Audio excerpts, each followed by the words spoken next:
आशा है आप सकुशल हैं। उम्मीद है आपने भारतीय रिजर्व बैंक द्वारा दिए गए 3 महीने के मॉरेटोरियम का लाभ उठाया होगा।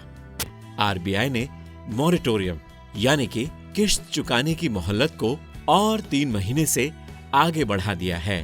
पहले ये मोहलत मार्च से 31 मई तक की थी, जिसे अब बढ़ाकर 31 अगस्त कर दिया गया है।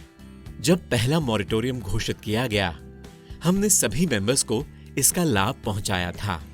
पहले मॉरेटोरियम के अनुसार आपकी अगली किश्त जून महीने से शुरू होने वाली थी। मई महीने में आरबीआई ने और 3 महीने की मोहलत देने की घोषणा की है। यदि आपने पहले मॉरेटोरियम का फायदा लिया है तो चलिए देखते हैं आपके पास किश्त चुकाने के लिए अब क्या विकल्प हैं। पहला विकल्प, यदि आप किश्त भरने में सक्षम हैं तो जून महीने से अपनी किश्त भरना शुरू कर सकते हैं और मॉरेटोरियम की अवधि का ब्याज जून में या बची हुई किश्तों के साथ या फिर आखिरी किश्त के साथ भर सकते हैं।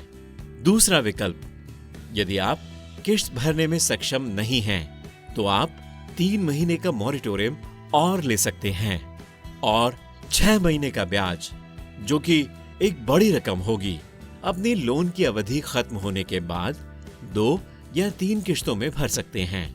चलिए आपको गांव लिए चलते हैं और देखते हैं कि मॉरेटोरियम को लेकर हमारे मेंबर्स के मन में क्या चल रहा है। अरे दीप्ति, तुमने सुना मॉरेटोरियम और 3 महीने से बढ़ गई है। तुमने क्या सोचा है अपने कर्ज की किश्त भरने के बारे में? माधुरी, मेरी तो किराने की दुकान है, धंधा अच्छा ही चल रहा है। मैंने तो नियमित रूप से अपनी किश्त भरी है, क्यों ज्यादा ब्याज भरूं जब मैं किश्त भरने में सक्षम हूँ? वाह दीप्ति, मेरा सिलाई का धंधा तो एकदम बंद पड़ा है। मेरे पति की फैक्ट्री बंद होने के कारण नौकरी भी चली गई है। मेरे पास किश्त भरने के पैसे भी नहीं हैं। मेरे पास तो किश्त चुकाने के लिए पैसे हैं, पर यदि आरबीआई मॉरेटोरियम की सहूलियत दे ही रही है तो मैं क्यों न लूं? कोई बात नहीं पूनम, आरबीआई ने हमारी सहूलियत के लिए ही मॉरेटोरियम की अवधि बढ़ाई है। तुम उसका लाभ उठाओ, लेकिन जैसे ही सक्षम हो किश्त जरूर भर देना। मेरा धंधा भी सही चल रहा है और मैं अब नियमित रूप से अपनी किश्त भरूंगी। सोनाली, तुम्हें मालूम है ना, मॉरेटोरियम की अवधि के दौरान ब्याज जारी रहेगा। बिल्कुल सही कहा माधुरी, जितनी देरी करेंगे किश्त भरने में उतना ही अधिक ब्याज देना पड़ेगा।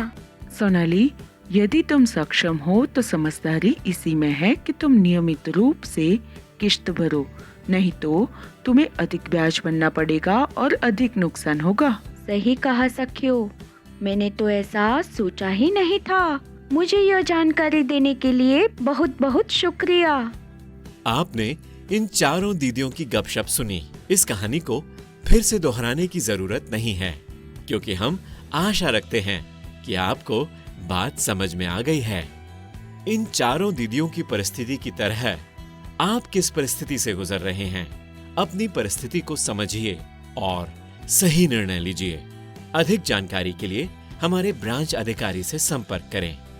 हम आपकी सेवा में तत्पर हैं। जागरूक रहिए। धन्यवाद।